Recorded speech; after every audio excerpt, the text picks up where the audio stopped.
anadan, ana eşit sözümü. Kurban eylerem ben sana iki gözümü.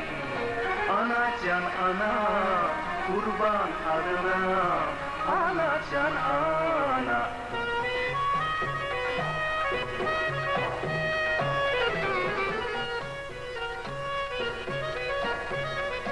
Senden sonra mehabbet görmemişem ana. Hiç kese gemlerimi dememişem ana.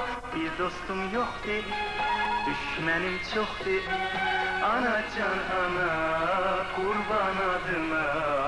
Dünya bir yana, sen de bir yana. Anacan ana.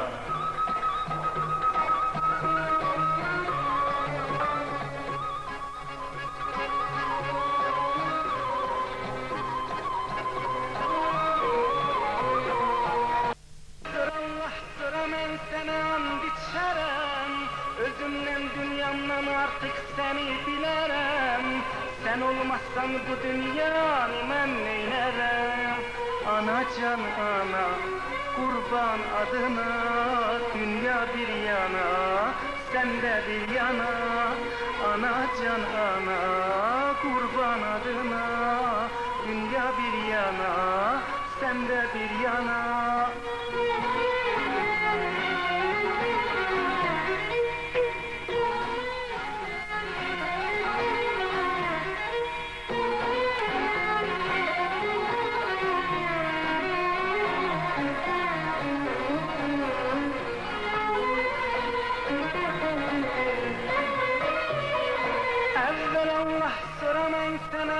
İçerem, özümden dünyamdan artık seni bilerem.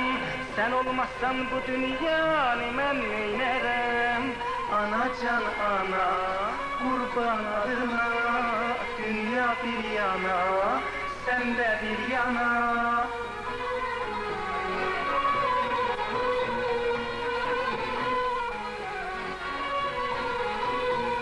Senin ağlar gözünde beşli mən görərəm.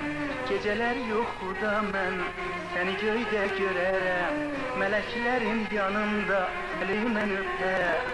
Nə qədər canım var ana ana deyərəm.